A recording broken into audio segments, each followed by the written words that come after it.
Assalamualaikum warahmatullahi wabarakatuh. Waalaikumsalam. Jadi saudara dimanapun berada, pada malam hari ini saya bersama Ustadz Samsudin yang selalu setia mendampingi saya, membantu saya dan menolong saya kemanapun berada ya di akhir-akhir ini. Dan juga alhamdulillah pada malam hari ini saya bersama salah seorang kiai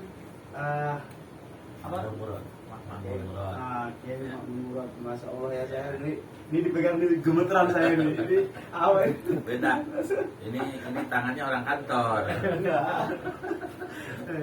Jadi Pak Kiai gimana kabarnya Pak Kiai? Alhamdulillah sehat. Jadi Penting sehat. Pak Kiai ini sebenarnya dari Indonesia atau gimana nih Pak Kiai? Enggak, cuma Batam doang. Oh cuma Batam. Tapi tadi katanya udah pernah sampai ke kampung saya ke. Oh iya, Dumai. ke Dumai, ke Teluk Kuantan, terus ke Kapuas, bukan Kapuas. Siap. Siap. Itu dalam rangka Ya. apa Kiai? Pengajian. Oh, Dalam Masya Allah. pengajian ada Maulid, ada Isra Mi'raj. Kalau di Teluk Kuantan kita di desa itu bulanan lah. Oh, tablik ya? Ya. Oh, jemaah tablik ya. Iya ya. Nah, kalau di sini Sekupang udah nyampe dong Pak Kiai. Oh, udah nyampe. Udah keliling. Ya, kalau di Batam mungkin dari ujung ke ujung. Oke. Jadi saya diputar lagi nak tarik nih kayaknya. Oke, Pak Kiai, di kesempatan ini izinkanlah saya tuh ingin mendapatkan ilmu dari Kiai. Ya. Dari abang ini juga banyak juga ilmu Ya. yang saya dapatkan. Nah, saya ingin dapatkan ilmu ataupun wejangan-wejangan dari Kiai untuk dalam kehidupan ini. Kira-kira apa amalan yang terbaik yang harus kita istiqomahkan sebagai makhluk hidup, sebagai umat Islam, supaya kita bahagia di dunia dan bahagia di akhirat Kiai. Ya, Boleh minta saran nih Kiai boleh. di kesempatan ini karena ini durasinya sangat pendek dan singkat. Ya. Jadi gini, Islam itu agama syariat. Agama syariat bahwa ukuran yang pertama kita harus betul di dalam syariat. Dan syariat itu seperti kulit dalam buah-buahan. Jadi harus sempurnakan. Pertama kita yang disebut umur ibadah adalah sholat ya. Nah itu sholat itulah harus kita sempurnakan. Sholat kita tiap hari dari mulai wudhu yang betul. Dan kalau masalah khusus itu urusan Allah. Seperti kita syarat-syarat rukunnya dalam segala hal. Awali kita berangkat dari sholat, termasuk mau rumah tangga pun itu pun sholat juga ya. Sampai-sampai kalau pengantin baru itu 7 hari 7 malam boleh nggak ke masjid, tapi bukan berarti nggak sholat. Sholatnya bersama istri di kamar. Nah, jadi melatih dulu sholat. Nah, dari situ kemudian kepada amalan-amalannya berarti amal soleh ya, yang baik. Nah, kalau kita jadi pengusaha ya pengusaha yang baik. Kalau jadi karyawan ya karyawan yang baik, kan? Kalau jadi orang politisi yang baik. Pokoknya semua nilai-nilai kebaikan disebut amal soleh, gitu kan? Nah, itu insya Allah kalau kita dari umul ibadah itu berangkat start, kemudian kita beramal soleh, maka itu sudah menjadi pertanda kita akan mendapatkan jaminan bahagia dunia dan akhirat. Itu jaminan bahagia ya. Jaminan bahagia dunia dan akhirat. Sekarang saya mau nanya, Ya, boleh nggak sih kita itu beramal, tapi dalam beramal itu kita tuh menginginkan kekayaan dan kejayaan? ya, Contoh, ya ada yang bilang kan, dia pengen kaya dia harus banyak-banyak beristighfar sekian ribu kali, ya, atau sholawatan sekian ribu kali. ya, Dan kalau menurut Pak Kiai sendiri itu gimana? ya.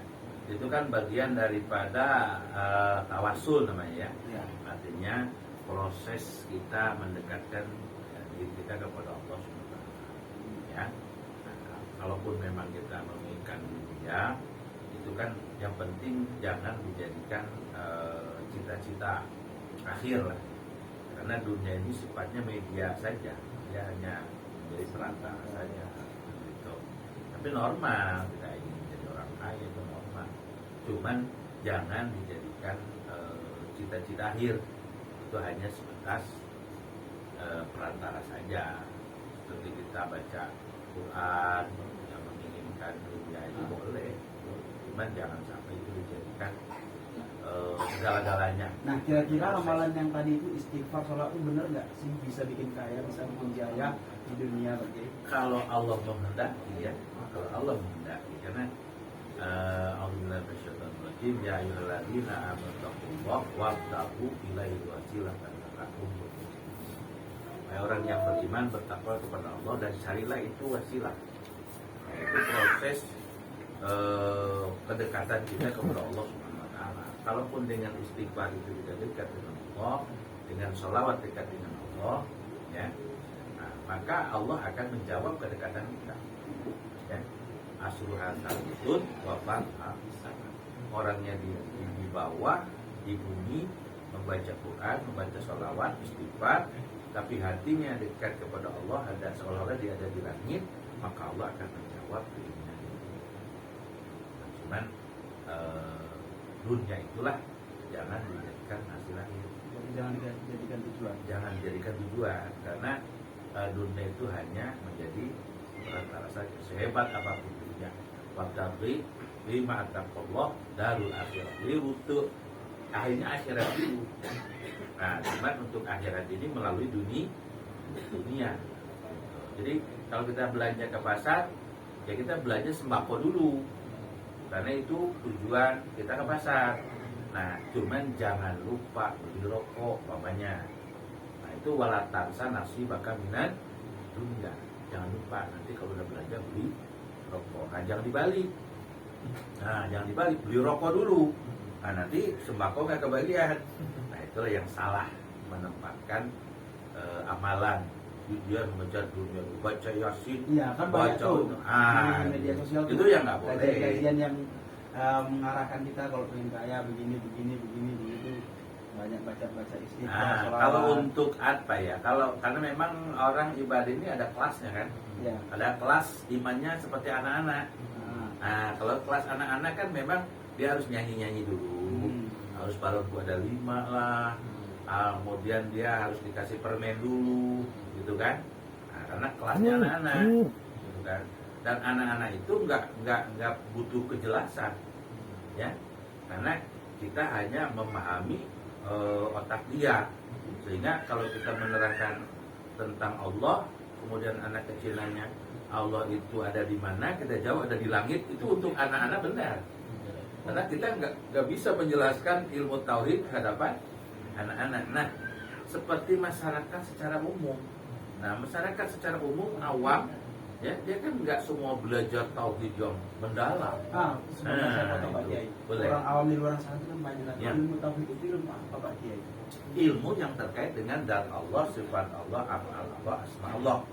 Ya, itu ilmu tauhid. Bisa setar dari Asmaul Husna, kita belajarnya, bisa dari sifat 20. Itu semuanya adalah tauhid, ya. Nanti ke sana arah ke tauhid. Jadi Pak Kiai, ini yang terakhir pertanyaan saya Pak Kiai. Boleh. Kalau boleh dibagi sharing pengalamannya Pak Kiai. Ya. Apa amalan istiqomah Pak Kiai yang paling Pak Kiai cintai? Biar bisa saya tiru, semua orang tiru, sedangkan apa? Sehingga saya melihat auranya, Masya Allah, tadi saya lihat beneran auranya luar biasa gitu, aura wajahnya. Enggak lah, biasa-biasa. Ya, Cuma kalau saya sebagai orang yang pertama kali melihat Kiai, kalau saya memang diajarkan sama orang tua, ya, sholat. Jadi kami ini dari kecil, ya, sholat. Bukan hanya sholat, sampai wiridnya pun. iya, wiritannya itu. Nah, kalau nggak wirid kita dipukul itu sama orang tua itu. Nah, kalau Kiai yang paling dicintai itu apa? Yang paling sampai sekarang itu diistiqomahkan gitu. Ya, yang biasa aja. Istighfar, sholawat apa? Kalau saya memang senang semua istighfar. Tapi yang sholawat. paling Ya yang bisa ditiru, sholawat. Tapi baca sholawat, dan sholawat itu nggak usah satu jenis, karena sholawat itu banyak kan. Nah, silakan banyaklah nama-nama sholawat. Itu sholawat yang pendek pun boleh. Ya, Karena yang paling bagus sholawat apa? Pak? semuanya bagus kalau Semuanya kita bagus, itu. ya. Karena kalau sholat itu kan pendekatan kita kepada Rasulullah SAW. Dan Rasul itu adalah disebut wasilatul ula. Rasul itu adalah penyambung pertama hati seorang hamba kepada Allah. Berarti intinya yang paling istiqomah Pak Kiai itu adalah bersolawat. Bersolawat. Jadi kita bisa Jadi- dapat ilmu nih. Ya. Jadi kita lihat Pak Kiai itu paling cinta sama solawat. Kenapa? Karena memang sholat itu nggak ada syarat-syaratnya. Nggak Nggak perlu diterima. ikhlas. Mau Walaupun teriak, sombong. teriak. Walaupun sombong pun Tetap boleh. diterima. Iya. Nggak ada syarat. Nggak usah punya wudhu, nggak perlu ijazah ya. Kecuali kalau memang komunitasnya memang khusus, ya, itu memang ada adab-adab. Kalau secara umum, Tapi tinggi. Ada beberapa yang bilang ustadz, bahkan ustadz terkenal, ya, katanya kalau kita sholawatan itu nanti bisa kesurupan, ada kodam atau gimana gitu. Itu gimana menurut Pak Kiai? secara umum nggak ada. Nggak ada. Yang jelas kalau memang makhluk halus ya kita pun ini makhluk halus semua di dalamnya ini. Ya, setan sendiri selama orang ada darahnya, di situ setan mengikuti darah ya. Inna syaitan aminnya ada yajri sama jeledam. Jadi setan itu mengikuti aliran darah. Jadi selama kita ada darahnya ya setan ada di situ. Nah gitu kan. Nah, kemudian jin, makhluk halus juga. Jin itu diciptakan bukan dari api, dari panasnya api, berarti udara panas. Wa khalaqal janna mimma jin. Bahwa jin diciptakan dari uap panasnya api, bukan dari api. Artinya udara. Nah ini kita ini bisa kesurupan terus tiap hari. Tapi kenapa nggak kesurupan? Karena ada Allah. Allah yang membuat lalu lintas sehingga kita dijaga Allah. Kan itu semuanya dalam semuanya. Baik itu urusan halus atau urusan yang kasat mata seperti makanan nih. Kalau nggak ada Allah, kita ini setiap hari sakit terus. Oke, ya Kiai. Ya, Nah gitu. sekarang ini Pak Kiai yang terakhir lagi, Ya. ini benar-benar terakhir. Saya banyak. Bagaimana caranya supaya kita bisa beristiqomah dalam mengamalkan agama Islam ini? Ya. Agama yang sudah kita amalkan ini, Ya. yang kita amalkan dari kecil sampai seperti Pak Kiai, biar kita bisa istiqomah dalam beragama itu kan orang suka ngambang tuh kadang-kadang imannya naik turun. Terakhir nggak sholat, ditinggalin sholatnya karena tidak istiqomah. Nah, kalau dari Pak Kiai itu supaya kita keimanan kita itu tetap istiqomah, dia nggak turun drastis, Ya. tapi kita bisa terus walaupun apapun cobaan yang terjadi kita tetap istiqomah dalam Islam, dalam ibadah. Itu resepnya gimana Pak Kiai? Ya resepnya pertama keyakinan kita harus terus dijaga, dipelihara, hifdzul iman. Ya. Sampai ada sholat sunat namanya sholat awabin. Itu hifdzul iman. Jadi iman kita dipagar, dijaga, dipelihara. Nah caranya dengan apa? Dengan banyak beramal soleh. Jadi menjaga iman itu dengan taat, ya, dengan amal soleh. Ya. Nah, dengan amal soleh, ya, karena at-taat tazidul iman. Karena taat itu, ketaatan itu akan menambahkan, berpengaruh kepada iman. Nah, iman itulah nanti yang akan memelihara kita sehingga kita bisa istiqomah. Jadi itu saja, iman, amal soleh kita harus terus kita pelihara dalam keadaan apapun. Nah, iman itu harus tetap kita pelihara, kita jaga. Nanti berimbas kepada amal itu berimbas kepada iman. Itu ya terus. Nah, insya Allah. Oke Pak Kiai, terima kasih banyak Ya, Pak sama-sama, Kiai. Sekarang sama-sama, nih, sama. kalau misalnya penonton saya itu ada mau ketemu sama Kiai itu di mana pondok pesantrennya Pak Kiai? Kalau Ada yang mana? kalau yang di sini di Batam ini ada di Di Sugerko. Sungai Lekop. Apa Ya, nama pesantrennya Pak? Salam Pajajaran. Pajajaran. Yang nunggunya Ustaz Mufti. Kemudian kalau yang di pulau di sana ada yang di Melur, ada Pulau yang Melur, Glory Melur. ya itu namanya Pak Ujang, yang anaknya ada di sini tuh. Nah, terus ada yang di Sembulang juga, ada juga, ada yang juga yang menunggu di sana. Nah, itu kalau di Batam ya. Kalau di Jawa mungkin ada Subang, kalau pusatnya kan semua di Tasikmalaya. Pesantrennya, pusatnya. Saya ini rasa-rasa nggak percaya. Saya selalu berjumpa dengan orang hebat itu, masa Allah bersyukur sekali. Alhamdulillah. Mudah-mudahan. Jadi Pak Kiai berkah. kalau misalnya mau ketemu Pak Kiai secara langsung itu gimana caranya biasanya orang-orang? Ya kalau kita lagi di Batam, kayak di Batam seperti ini. Ada kontak ke Ustaz Samsudin atau ke Boleh sama Apa, kawan-kawan kita, imam-imam masjid kan rata-rata di mana ada di grup, ya. ada grup Hamidah Batam namanya, Kulon Riau, dan juga Mitul Hidayah. Adalah rata-rata di Batam ini kan rata-rata imamnya dari Jawa. Nah, Oke, ada Pak grup. Kiai. Makasih banyak Pak Kiai. Sama-sama, Ya Allah, Zandu. Terima kasih. Oke, Sudah saudara. ketemu. Itu tadi bincang-bincang dan tanya-tanya saya itu, ya mudah-mudahan ada sedikit ataupun banyaknya yang bisa kita ambil hikmah dari pembicaraan-pembicaraan singkat kita tadi, ya banyak ilmu yang kita tidak memiliki tapi tadi kita dapat ya.